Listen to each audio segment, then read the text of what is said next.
Good afternoon, and thank you for attending today's webinar. My name is Jennifer Cooley, and I am the Education and Outreach Manager for the State Historical Museum. Please remember that the Iowa History 101 series continues through the end of the year on the second and fourth Thursdays of each month. In October, we have 2 guest speakers. To celebrate the 120th anniversary of Buxton, author Rochelle Chase will talk about this unique Iowa community on October 8th. On October 22nd, historian Kate Lavasser will help us explore another Des Moines cemetery, Glendale Cemetery. And there is a connection with Glendale and today's talk. Henry A. Wallace, former vice president, has his ashes interred there. You can learn more about the series on our website at iowaculture.gov/history. Please remember to sign up for each webinar that you would like to attend, and don't worry if you can't watch live, all presentations will be recorded. A few housekeeping points before I introduce our speaker. Everyone came into this webinar on mute with cameras off. The webinar is being recorded and will be placed on the Iowa Culture page of YouTube in a few days. I have disabled the chat function, but if you have any questions, please type them into the Q&A feature throughout the webinar. My colleague Matt Beyer is watching that feature and will prepare a list of questions for the speaker at the end of the presentation.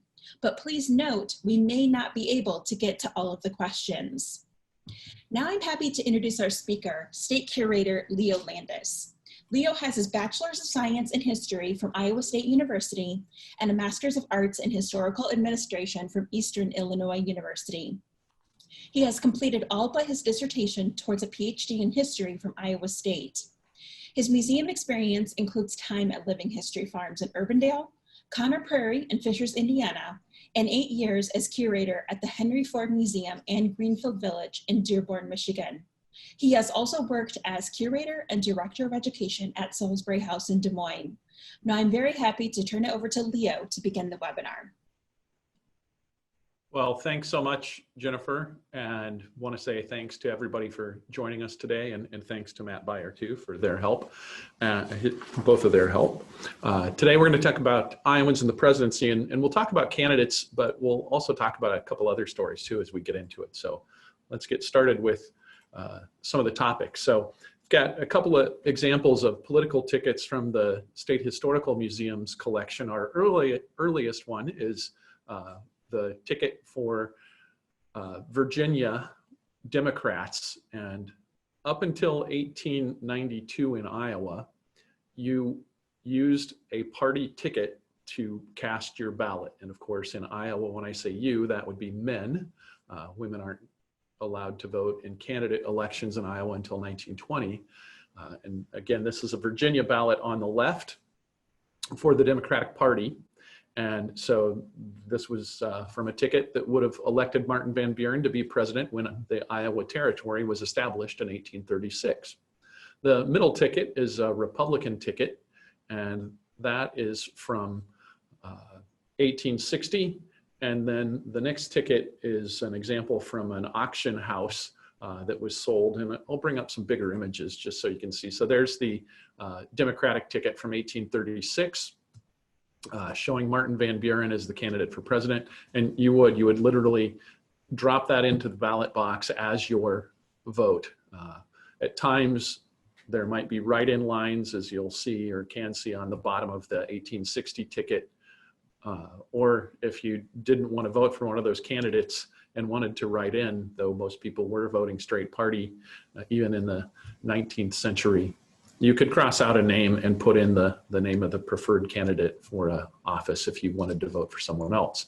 So let's bring up a bigger version of the 1860 Republican ticket. And this is an actual Iowa ticket. I believe it's from Lee County. And so just like today, where you register in your county and you may have a county or a precinct specific ballot if there's a precinct or community election, you would have the candidates listed. And I know this is Lee County because at the bottom, the township education position is a Lee County person. So you've got the image on this one of Lincoln as the rail splitter, so using iconography of the time, and Hannibal Hamlin being the nominee for vice president, and then it would list out the electors actually in many cases on who you were voting for an elector to serve in case your presidential candidate won.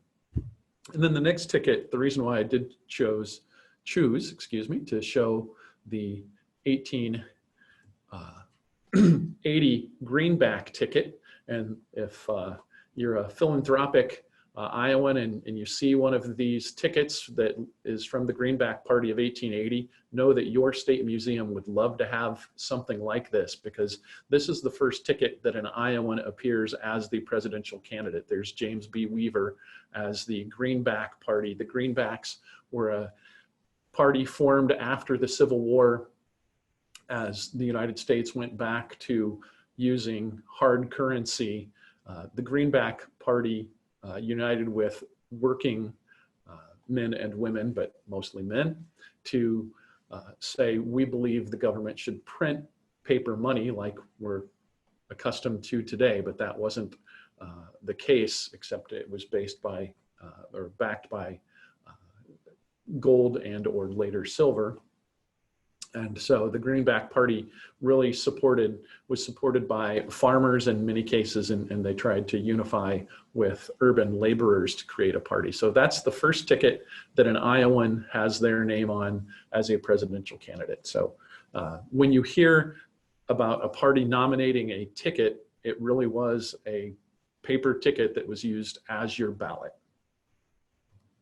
And so here is James B. Weaver, the first Iowan to be listed on a party ticket, major party ticket in US history. He was born in Ohio, moved to Davis County, the Bloomfield area. There's a great house for James B. Weaver where he eventually lived in Bloomfield.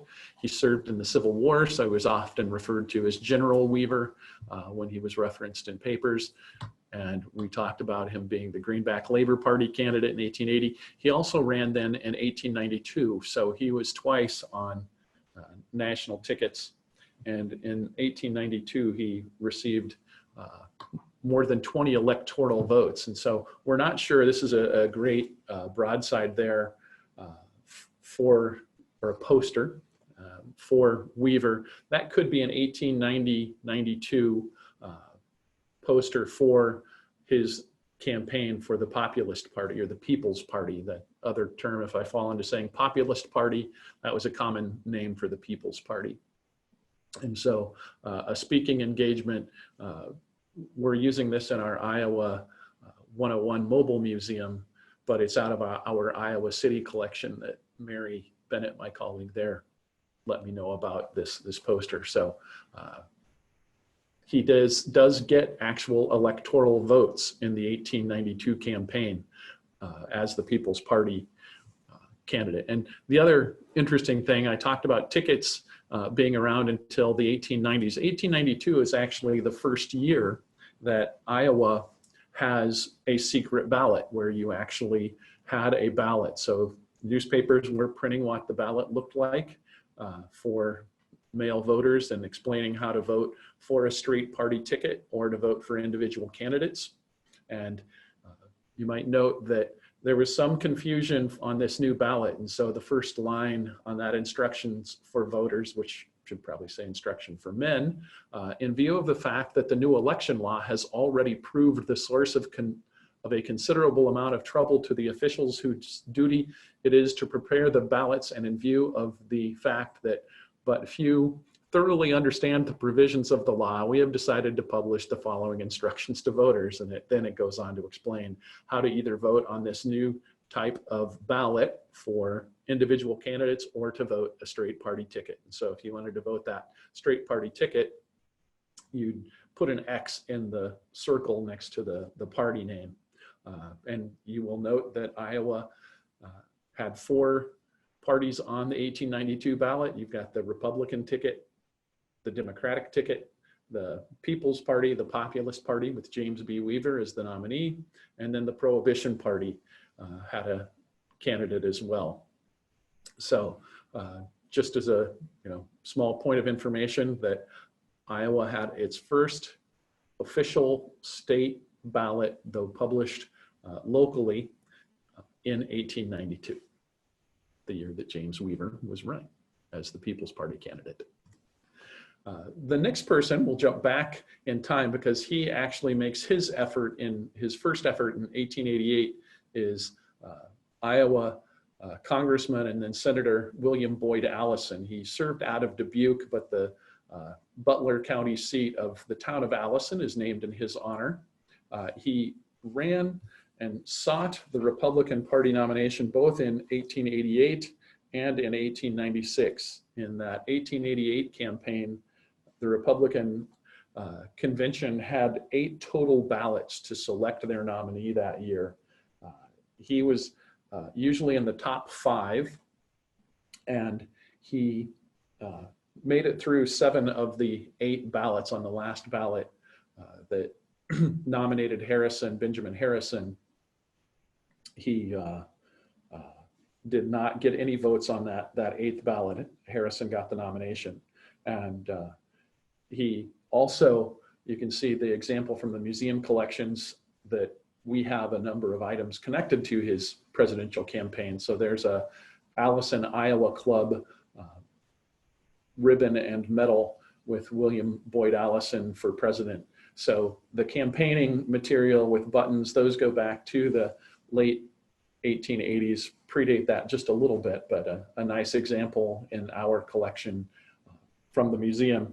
In 1896, then candidate McKinley actually did receive the nomination on the first vote, but Allison had put his name forward and he did get some votes at the Republican National Convention as a nominee, but he finished in 5th on that first effort. So William Boyd Allison is another story of Iowa candidates.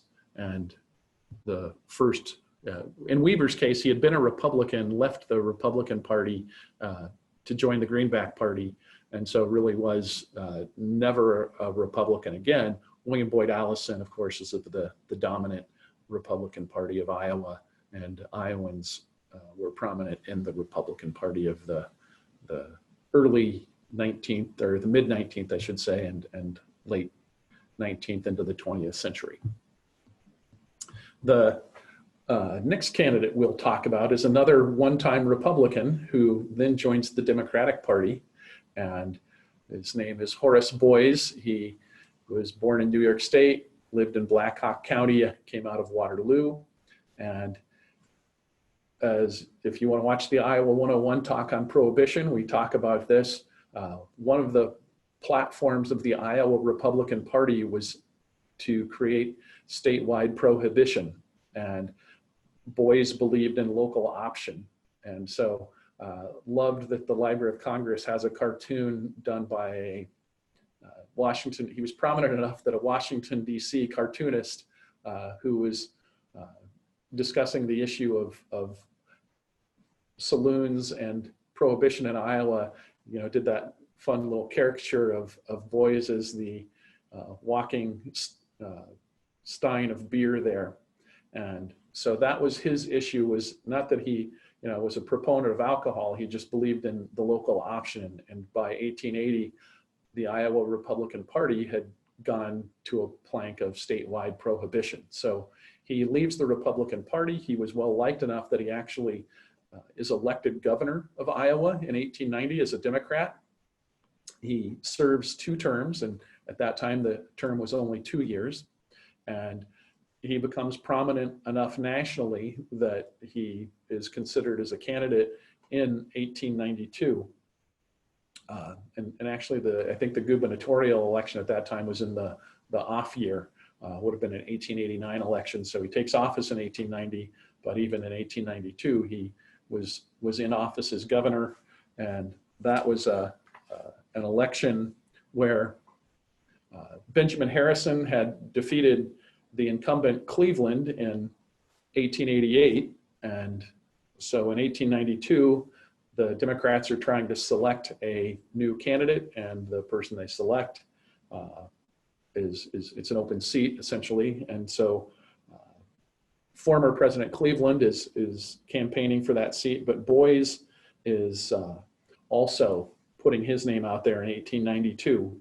And so there was only one ballot, and Grover Cleveland does get the nomination, but Boys finished third in that balloting in 1892. So he was at least respected enough to be considered as a serious presidential candidate in 1892. Cleveland, then, as was the tradition, is not going to run in 1896, so the Democrats have an open presidency in 1896, and again, Boys puts his name out there as a potential candidate, and he was not as popular, and Nebraska, and William Jennings Bryan gives a fiery speech called the Cross of Gold speech at the convention, and that connects to the whole issue of paper money, the greenback issue, and the Democrats weren't ready to go to the greenback, but were supporting silver as the standard on which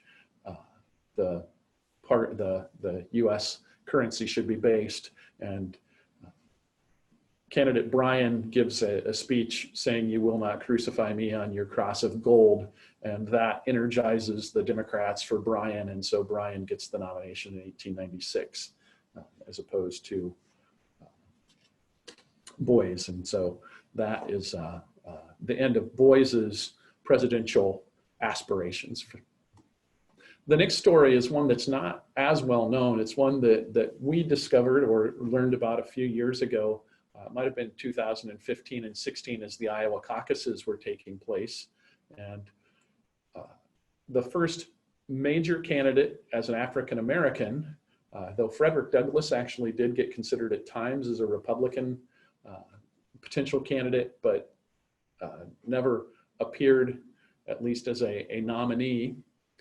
George Edwin Taylor, who lived in Oskaloosa and Ottumwa, was the National Liberty Party candidate in 1904, sometimes the National Negro Liberty Party, but you usually would see that listed. He had been a printer. He printed a newspaper called the Negro Solicitor out of Oskaloosa. Oskaloosa was being a town with what is today William Penn College, Quaker background, had a fairly tolerant community, from a Midwestern perspective. And so he leaves Wisconsin in the 1880s, comes to Oskaloosa, prints the Negro Solicitor, becomes active in the Republican Party to a degree, but then becomes disappointed. And so as part of that joining of rural voters, farmers who are unhappy at times with the Republican Party, and labor who's unhappy with the Republican Party, joins the National Liberty Party. And so nationally gets written about in 1904 as the Liberty Party candidate. I did a whole lot of research on him to see if I could find that he appeared on any actual ballots, because again, by 1904, every state, I think, in the Union now has a secret ballot, a pre-printed ballot. Tickets are no longer being used. And so I looked at newspapers across the country to see if he actually appeared on any ballots. Here's the Iowa ballot from 1904, and there's a little reference, I'll jump back, from the Ottumwa paper, his hometown his town in 1904. And the newspaper on October 11th points out it was a story on a Democratic U.S. congressional representative who failed to get his nomination put in. Well, the Ottumwa paper points out on October 11th, 1904, that George E. Taylor, candidate for president on the National Liberty Party, is not currently in the city, and reason for the failure for him to file his notification could not be learned. And so by October 11th, Iowans are aware that George Taylor is not going to be on the Iowa ballot. And so when you look at the 1904 Iowa ballot, it has the Republican Party, it has the Democratic Party, the Prohibition Party is there again. Again, though Iowa has a fairly strong degree of prohibition, the national effort puts forth a presidential candidate. For the most part, the Republican Party in Iowa was the Prohibition Party, but nationally, they also nominated a candidate. Then you see the socialist ticket, and then the People's Party, the populist ticket, listed on the example of the Iowa ballot, this one coming from the Iowa City Daily Press from October 26th. So Taylor's story is one people should be aware of, because it is the first time an African-American is really regarded seriously on a national level as a presidential candidate, and he's an Iowan. So that's a great story, though disappointing for him, I'm sure, that for a number of reasons he wasn't able to get on the ballot in most states. Then, though, Albert Cummins does some efforts at presidential consideration, and in the 1908 dispute in the Republican Party, Cummins is being considered, doesn't really put his name forward as a candidate. So the next time you see an Iowan seriously being considered as a president, and the only native Iowan to earn the presidency, to win the presidency, is Herbert Hoover of West Branch, so just east of Iowa City. A great library and museum from the National Archives there today at the Hoover birthplace, and then the library and museum. Most people know he served as president from 1928 to 1933. He's elected in 1928, of course. Both of his parents died, so he was orphaned, and so as a boy, he moves to Oregon, and then he goes to college at Stanford in California, becomes a mining engineer. He and his wife, Lou, locate in China shortly after graduation, and he becomes respected as an engineer. And then as an engineer, because of his organizational efforts, he's selected to help war relief during the Great War, or what today we think of as World War I, and then is so successful at that. He's an international hero, rightly so, and then is selected by both Presidents Harding and President Coolidge to serve in their cabinets. And so he serves as Secretary of Commerce and is well respected, and then is regarded as the front runner for the Republican nomination in 1928. Of course, you had Coolidge serving and winning in 24, but had taken over late in the 24 campaign as President Harding had passed. And so Coolidge chose not to seek a term in 1928. Hoover is the leading candidate, still nationally respected and internationally regarded. And what's surprising to me as I was researching him, even though he was a native Iowan and wins on the first ballot at the Republican National Convention in 1928, Iowans did not support Hoover as the candidate. Of the 29 voters from Iowa at the Republican National Convention, I say voters, men, had their votes, they selected Governor Loudon of Illinois, who was also a popular candidate.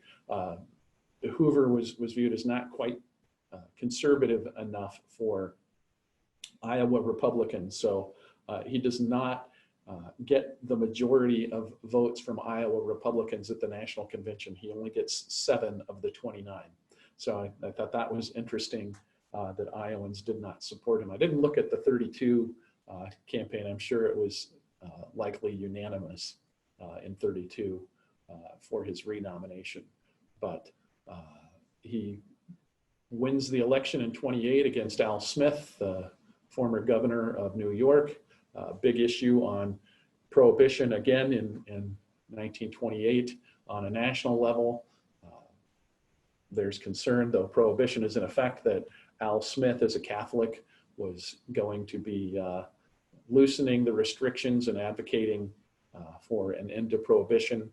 And so Hoover is the preferred candidate for Iowans and wins the election in 28. And then, of course, in the first year he's in office, you have the stock market crash in October, and then international depression, economic depression. And though Hoover is able to expand some of his economic thinking, the response nationally leads to great strife for millions of Americans. About a third of the nation, working people in the United States were unemployed at any one time. And so then you have the 1932 campaign versus Franklin Roosevelt, where Hoover does lose the election in a very bitter candidate at the end, as he has to yield the presidency to Franklin Roosevelt. But Hoover then does go on to, again, assist with war relief in World War II. And so well-respected Iowan, and just had, the challenge of an international depression in his presidency, and his response didn't measure up according to most voters in 1932. And just to show you that 1928 ballot that Hoover is on, this is an Iowa ballot printed in the Des Moines Tribune, and it's referencing the use of voting machines. Voting machines actually became a common method of voting in the early 1900s. We have one in the museum collection from Johnson County from before 1910. And so here you see, if any of your communities, or if you're an older voter, you may be familiar with a mechanical voting machine where you moved levers to indicate your preference. And so you've got the straight party ticket. Actually, Iowa did away with a straight party ticket for a short time in the 19-teens, and then it returned in 1920. And so in 1928, you've got the ability to vote for a straight party ticket.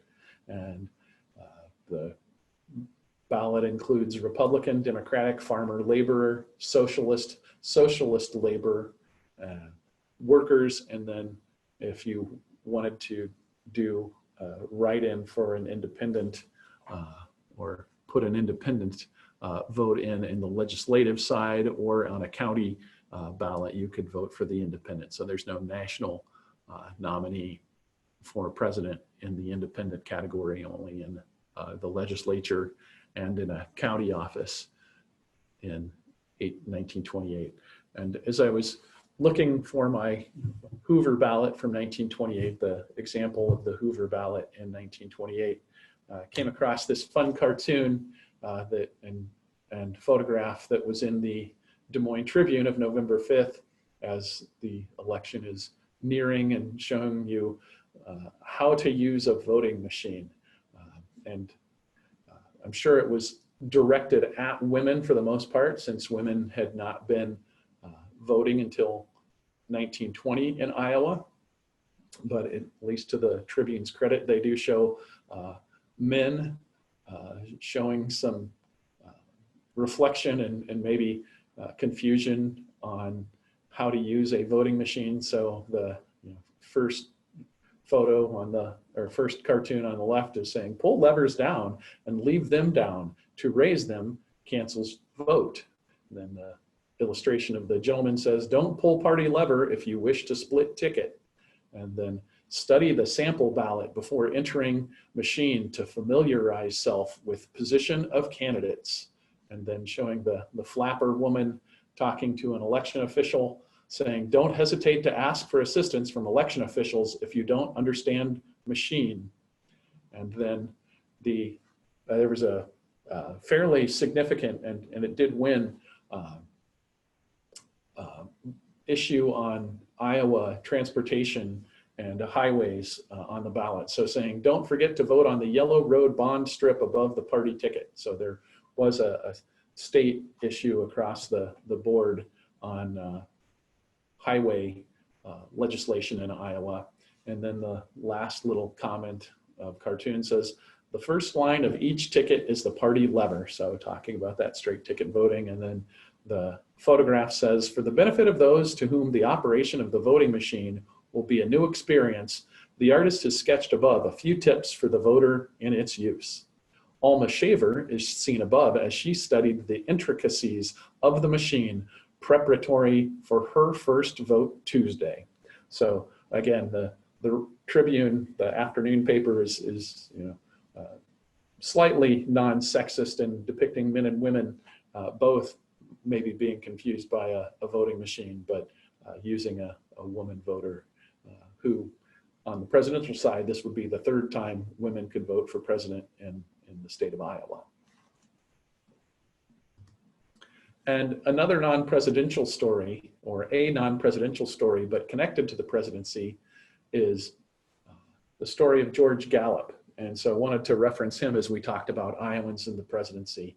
He's born in west central Iowa, the town of Jefferson, so Greene County, just a couple counties west of Ames. And he attended the University of Iowa. He worked for the Daily Iowan newspaper. He essentially designs his own PhD in journalism. And so he teaches at Drake and Northwestern, and then goes on to work when he's not teaching as well for the Des Moines Register. And as part of his work at the Daily Iowan and then with the Register, he really was concerned on how people used the newspaper and became interested in statistics and understanding really what the scientific basis was for people's behaviors and engaging in polling. And so some of the arguments he would have at the Register was telling, the editors that, people really don't read those front page stories that talk about international or national issues in the same way that they pay attention to local issues, or even look at Dean Darling's cartoon that appeared on the front page of the Register. And the editors wanted to believe that their national coverage was more significant. And so he started working with them and even said, hey, let's go to the nearby cafe by the building on Locust Street and see what people can tell us and ask them what they're reading. And so the editors learn, A, that people often don't understand the words, the vocabulary that the editors think is descriptive, and also that Gallup is correct in his assessment of what people really are paying attention to based on his polling that he had started doing of readers of the Daily Iowan when he was there, but also then did. And so with his work in doing scientific polling, he starts then looking at presidential elections. And the first one that really has any, where he does the work and engages in scientific polling, but also where he proves his methods are more successful, is 1936. And so on the Sunday before the 1936 election, Literary Digest was a national publication that had been doing postcard polling, where they sent postcards to their subscribers and asked them to send them back and say, are you going to vote for Landon, or are you going to vote for Roosevelt in 1936? And Alf Landon was the candidate from Kansas on the Republican ticket. And it had been 4 years of Roosevelt and the New Deal. And so at least the headline in the paper of the Sunday Register on November 1st, 1936 is, it's anybody's race in Iowa, and that Literary Digest says Landon is going to win. The America Speaks poll, which is the poll done by the American Institute of Public Opinion, and that's Gallup's poll, says that Roosevelt is going to win. And again, Gallup had been doing scientific polling. Literary Digest was sending postcards to its subscribers and also to registered automobile owners, and asking those people to send back the postcard. So not really a system of looking for a wide cross section of voters per se across the board. And what you see is that even in the Iowa poll, Literary Digest, I think, put Landon at 59% and Roosevelt in the low 40s or upper 30s. And the Gallup poll in 36 shows Roosevelt winning in Iowa and winning nationally. Well, we know today that Roosevelt is reelected fairly soundly, and in fact gets around 55 or 56% of the vote in Iowa, might be 54, and so wins Iowa. 1936, just for the record, is the last time Sioux County up in northwest Iowa went for a Democrat for president. That was one of the, we know northwest Iowa tends to be a little more conservative. Well, 1936, this election was the last time that Sioux County, and I think Lyon and Osceola as well, all three of those counties, the last time they went for a Democrat was 1936. And so Gallup then becomes regarded, much like the Iowa poll today is still well regarded as a scientific and reliable poll. Literary Digest goes out of business shortly after this. Their reputation as a cultural icon, but also as a political barometer, is really stained by their miscall on this election. And it really does cement Gallup as a standard for public polling in the United States. The next candidate that we want to talk about is the man who had been Franklin Roosevelt's Secretary of Agriculture, then Vice President, and actually becomes Secretary of Commerce as well. Henry Agard Wallace of Orient, but then grows up for the most part in Des Moines. The Wallaces had a farm out in Adair County, but then as his father is teaching at Iowa State, and the magazine Wallace's Farmer is based out of Des Moines, Henry A. Becomes prominent. He becomes a promoter of improved seed corn, hybrid seed corn, and we talked about that in our corn talk earlier this summer. So if you want to get a little information on that, you can listen to that program. And the Wallaces have been, again, we talked a bit about Republicans who go Democrat. The Wallaces are one of those families as well. His father actually did not ever switch, but Henry A., as he sees the problems in rural America, becomes more and more aligned with the Democratic Party. And so in 1933 is confirmed as Secretary of Agriculture and serves until 1940. The idea is Wallace is a very, and I'll use a small p, progressive individual looking to see government actively engaged in legislation to assist the public, not a hands-off approach at all, but really a government activist, and saying, how can we work across the economy? So the Agricultural Adjustment Act of 1933, on which most modern farm programs are based, that is government assistance to American farmers, that was a Wallace program. And so really seeing government playing a role. And he serves as vice president from 1941 until he loses the nomination at the 1944 convention. There is some belief that had the Democratic convention not been suspended the evening of the first voting for vice president, that Wallace may have stayed on, but with he was viewed as too liberal by some, and especially on relationships with African Americans.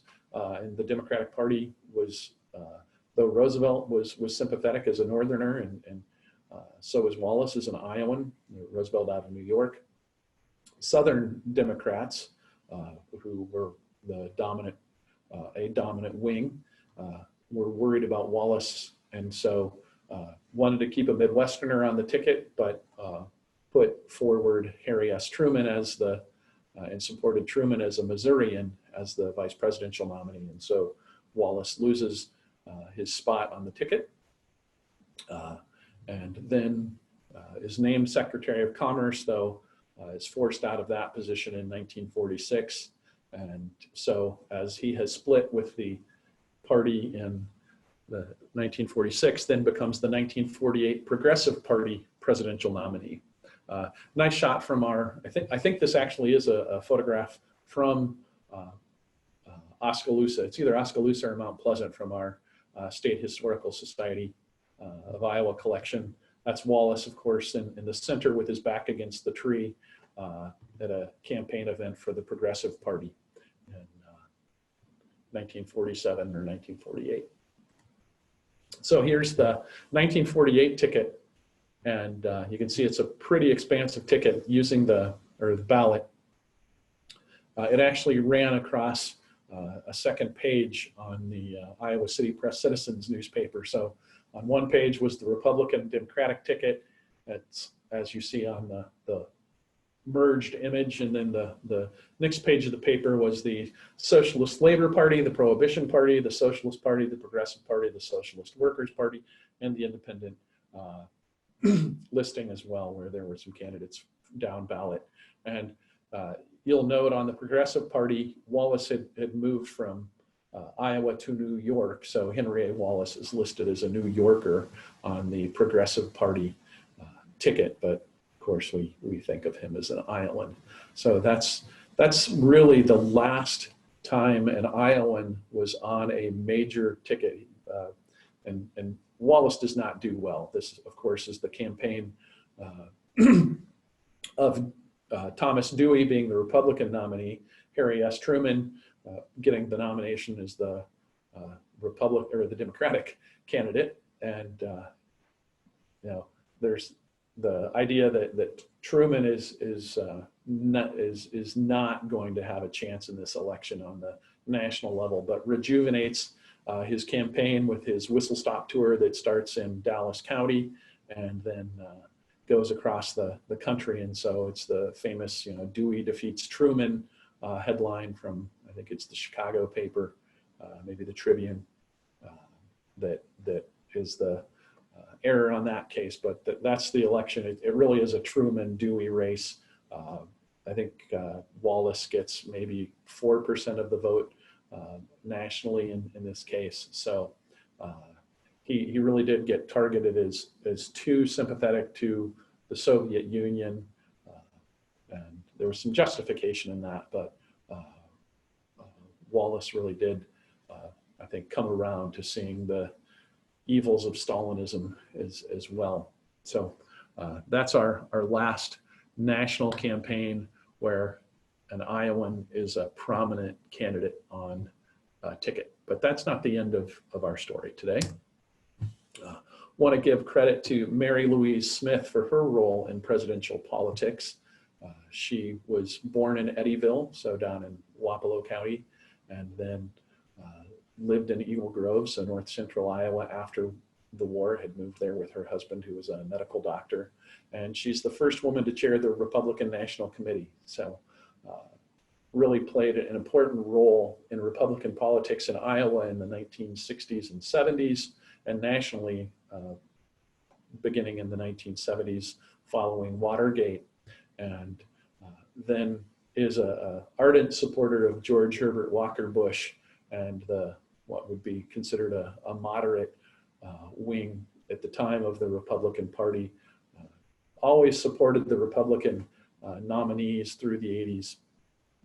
And so when candidate Reagan was nominated, she certainly supported him, but was really a supporter of George H.W. Bush. And so Mary Louise Smith is a story Iowans should know and be proud, with her being the first woman to chair the Republican National Committee. And then our wrap-up candidate conversations, Tom Harkin, who competes in 1992. He wins the Iowa caucus, but then fails to win any primaries. So he withdraws on March 10th, 1992. The conventional wisdom was that either Jerry Brown of California, Paul Tsongas, I believe of Massachusetts, or William Clinton of Arkansas were the preferred national candidates, Senator Harkin being the more populist and firebrand candidate was kind of the left wing of the Democratic, not kind of, he was from the left wing of the Democratic Party, or the agricultural and labor wing of the Democratic Party. And makes a fantastic showing in the Iowa caucus, but that does not propel him to greater success. And so he withdraws on March 10th, 1992. Governor Vilsack, or Secretary of Agriculture Vilsack, former Secretary of Agriculture Vilsack, declares in 2007, maybe late 2006. Then he sees what his fundraising climate is like in 2007. It's actually, excuse me, 2006 when he announced, and then he withdraws even before the Iowa caucus, and so is out of the race by February 23rd of 2007.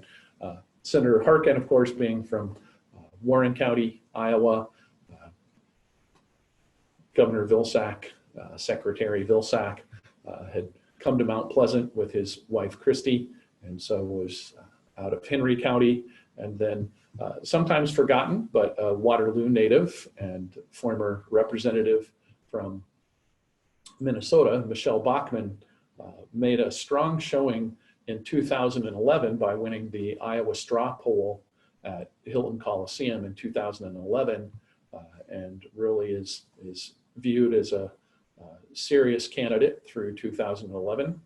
And coming out of Minnesota, in the end, in 2012, we see the very close race between Senator Santorum of Pennsylvania and Governor Romney then of Massachusetts, coming in nearly tied, and Representative Bachmann finishing last.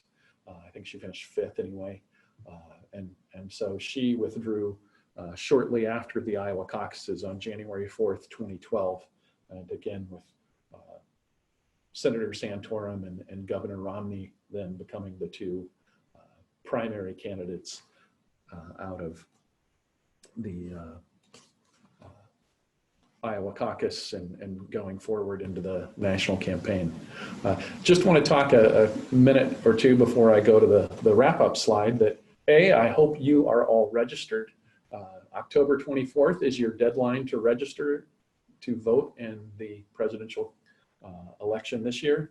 And so if you're not registered, get out there and register. And also, this is the first time, and so I've talked to a county auditor or two about getting a 2020 ballot, just because of the significance of voting during a pandemic, and with the challenges and the great work that the county auditors and the Secretary of State have been doing to try to make voting comfortable for Iowans. I've reached out to try to get some 2020 ballots, like we've got the 1836 ticket, but there's the Genealogy Know Your History Party ticket led by Ricky King, who's a Central Iowan, and her running mate is also a woman. So the Genealogy Know Your History Party, I think, is the first time that two women have appeared as the president and vice presidential candidate on an Iowa ballot. So if there's any viewers who have literature or yard signs, know that we are your state museum and are always looking for materials, so would be grateful for your consideration.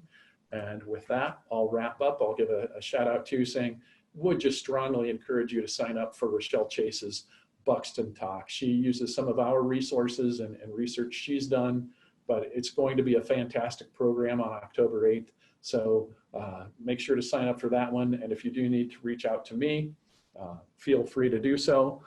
There's my email. And thank you again for joining us today. And it's been fun talking to you about Iowans in the presidency. Thank you, Leo. So we have some time for some questions at this time. So before I pose the first question, I want to remind our participants that you can still submit your questions to the Q&A feature. But as always, we're on a schedule. So please note we may not be able to get to all the questions before the end of the webinar. And here's the first question for you, Leo. About George Taylor. Did he stay in Iowa the remainder of his life? He did not. He moved to Florida. That's I like all questions. He moved for Florida, presumably for some health reasons. And so I believe he is interred in the state of Florida. I can't remember what town, but he left Iowa a few years after that 1904 election. Perfect. I'm going to combine two questions for this. Was the move from tickets to ballots purely for privacy reasons, or more so that both parties could be represented? And also, in the days of ticket voting, were the tickets handed out at the polling locations? State that last part of the question, where the ballots, where the tickets what? Were they handed out at the locations, the polling locations? Gotcha. Oh, yeah. So as the concerns about ballot stuffing and fair and accurate counts were becoming prominent, especially in Iowa has always had really well-run elections. Our officials, whether it be the auditors and the Secretary of State's role, Iowans should be confident that we have not had many instances of fraudulent voting, let alone any sort of illegitimate election. But that was a concern in larger communities. And so I think Massachusetts is the first state to implement the secret ballot with a pre-printed official ballot. And I think that's 1884 or 1888. And making sure I have my dates right, yeah. And so that's really that movement, a concern that there might be fraudulent activity led to the creation, and because Australia was the first country really to was prominently known for that, it sometimes gets called the Australian ballot. So if you're doing newspaper research and doing Google searches and period pieces, know that Australian ballot is going to be a term that gets used for secret ballots in that 1892 ballot, or the Australian ballot law. So that was the motivation, and as the that populist and then morphs into the progressive era with more scientific and systematic activity around American culture and society in general, not just elections, but it goes over into the election field. That's part of that motivation to have a standardized ballot. Then you really did go to your party. So if you were voting in Lee County and wanted to vote on the Republican ticket in 1860, you would go to a party official and get the ticket from the party official. But again, everybody in your neighborhood, if there was a poll watcher, knew what your local ticket looked like. And so if they saw you dropping in that pink ticket, it's like, oh, we know how they're voting. And most people were, I shouldn't say most, it's men. If a man was dropping in that pink ticket, we also have a blue example in the collection and a white example. And I can't remember if they're all three from Lee County or not, but they're all similar. So that's why it really wasn't a secret process for how men were voting up through the 1880s. And we do have examples in our collection of other tickets, though they didn't start to go to more just standard paper. So it would be a little more secret in the 1870s and 1880s, like that greenback ticket I showed. You saw that was just white paper. And so that led to, or offered a degree of secrecy so that it just looked like a white piece of paper. But you went to the party to get your ticket through that 1892 election. And then by 1892, your ballot was provided at your voting precinct. And we do have a question about Harold Hughes. Was he ever considered as a candidate for president? He was. That was one of the stories that I thought about putting in, but I don't believe that Governor Hughes actually, and I shouldn't say senator, he really becomes prominent nationally as a progressive, again, Democrat, as he's in the US Senate beginning in 1969. And so he was considered, but he, to the best of my knowledge, and sorry, I didn't double check this, but I don't think he actually ever officially declared a candidacy, as opposed to someone like then Governor Vilsack or Senator Harkin actually declared and campaigned. We do have some Hughes for President material in our collection. So if you go to the museum website and you know, put in Hughes President, I think you'll see a few examples. Not think, I know you'll see some Hughes President examples. And that's the same with Governor Ray. You know, Governor Ray never really campaigned for the vice presidential, or at least, you know, he was seriously considered, but I don't believe his name was ever put forward officially. But we've got Ray VP material in our collection as well. Speaking of presidential candidates from Iowa, what impact did Herbert Hoover's childhood in Iowa have on his presidency and legacy? You know, he really was that classic engineer. So I think if you want to talk about nature versus nurture issues, his Quaker upbringing, you know, thrift, frugality. I think, again, if you've paid attention to our Iowa 101 talks, I put a lot of stock into the idea that my graduate professor Dorothy Schweeder said, and talked about the importance of religion in Iowa and Iowa culture and Iowa politics. As somebody who was a Quaker and valued thrift and hard work, I think that, along with then his political leanings, shaped him as a political leader. And so, you know, a very practical, problem-solving approach, but not wanting government to take too big a role, because that was not government's place, as opposed to Wallace, who, you know, came out of a more open, though Protestant, religious tradition, and was, you know, a somewhat younger man, takes a more activist view.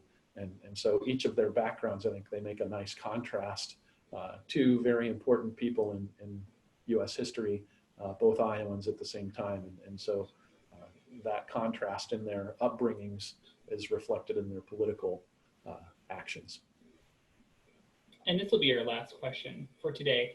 And the museum has lots of political objects within the collection, but do you have a favorite artifact within that political area?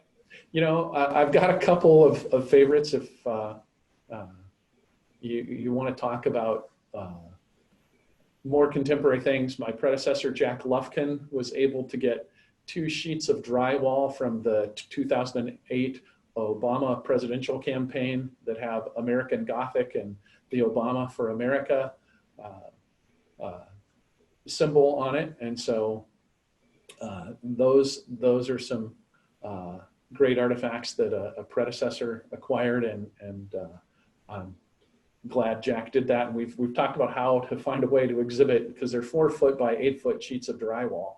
So they're big pieces, but those are when I am able to show those off on a vault tour. I like those.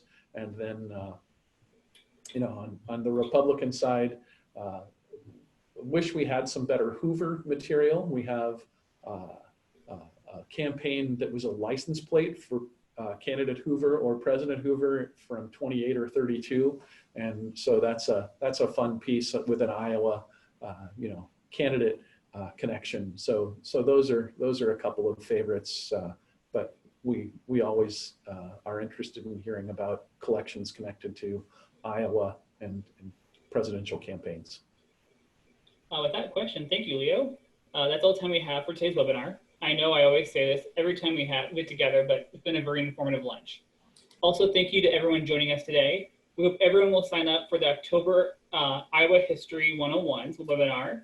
They'll continue through the end of the year. And like we said before, the next one's on October 8th with Michelle Chase.